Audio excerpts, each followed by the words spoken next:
กองทัพรัสเซียบานบรรจุโดรนจำนวนอย่างเฮาปี132เครื่องនិងមីស៊ីលចំនួន36គ្រាប់មកពេលប្រហារលើប្រកានในយប់ថ្ងៃប្រហោះឈានចូលថ្ងៃសុក្រទី9មករាដ្រូនចំនួន226គ្រឿងនិងមីស៊ីល19គ្រាប់ត្រូវបានកងទ័ពអ៊ុយក្រែនស្តាក់កំទេចបានគួររំលឹកផងដែរថាក្នុងចំណោមមីស៊ីលដែលរុស្ស៊ីបានវាយប្រហារមកលើអ៊ុយក្រែនកាលពីយប់មិញនេះកងទ័ពអាកាសអ៊ុយក្រែនបានអះអាងថាគឺមានមីស៊ីលអ៊ីពេសូនិកប្រភេទថ្មីឈ្មោះ Oresnik មីស៊ីលអ៊ីពេសូនិកដែលរុស្ស៊ីបានបាញ់ជាលើកទី2នេះអាចមានល្បឿនដល់ទៅ 13,000 គីឡូម៉ែត្រក្នុង1ម៉ោងហើយអាចបំពេតដោយក្បាលគ្រាប់នុយក្លេអ៊ែរផ្អែកតាមអជ្ញាធរអ៊ុយក្រែនយ៉ាងហោចមានមនុស្សស្លាប់ចំនួន4នាក់របួសជាង20នាក់នៅរដ្ឋធានីគៀវដោយសារតែការវាយប្រហារដ៏សាហាវរបស់រុស្ស៊ីនេះប្រភពដដែលអះអាងថារុស្ស៊ីបានវាយប្រហារសម្ដៅមកតែនៅអគារផ្ទះប្រជាជននិងហេដ្ឋារចនាសម្ព័ន្ធថាមពលអគ្គិសនីក្នុងខណៈដែលសីតុណ្ហភាពចុះត្រជាក់ខ្លាំងនាដៅរងានេះ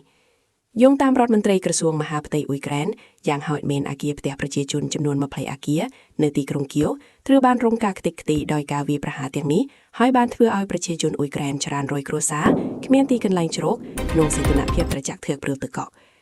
នៅទីក្រុងគៀវផ្ទះប្រមាណ 37,000 គ្រួសារត្រូវគ្មានចរន្តអគ្គិសនីប្រើប្រាស់ដោយសារតារុស្ស៊ីបានវាយប្រហារកំទេចប្រព័ន្ធផ្គត់ផ្គង់ចរន្តអគ្គិសនីលោកសេលេនស្គីបានថ្លែងសារប្រកាសអំពាវនាវសូមឲ្យសម្ព័ន្ធមិត្តអឺរ៉ុបនិងអាមេរិកក៏ដូចជាសហគមន៍អន្តរជាតិទាំងមូលមើលឲ្យឃើញនិងយល់ឲ្យច្បាស់អំពីសារជាតិពិតរបស់លោកពូទីនដែលចង់បន្តធ្វើសង្គ្រាម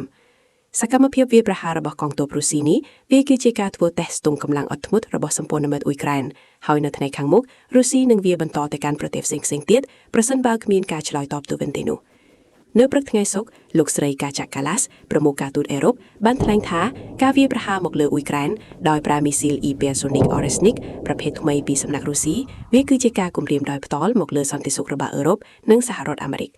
មិនត្រឹមតែជាការគំរាមទេតែវាគឺជាចេតនាដ៏ច្បាស់ប្រាកដរបស់រុស្ស៊ីដែលចង់លំបងសារកម្លាំងរបស់អឺរ៉ុបនិងសហរដ្ឋអាមេរិកសូមរំលឹកថាកាលពីដើមសប្តាហ៍នេះភាគីអឺរ៉ុបនិងសហរដ្ឋអាមេរិកបានជួបប្រជុំគ្នានៅទីក្រុងប៉ារីសដើម្បីនិយាយគ្នាអំពីយន្តការការពារសន្តិសុខអ៊ុយក្រែននៅក្រោយពេលមានបទជបាញ់ជាមួយរុស្ស៊ីយន្តការដ៏សំខាន់មួយគឺការបញ្ជូនកម្លាំងកងទ័ពច្រើនពាន់នាក់ពីប្រទេសសមាជិកដើម្បីជួយបណ្ដុះបណ្ដាលនិងពង្រឹងកងទ័ពអ៊ុយក្រែន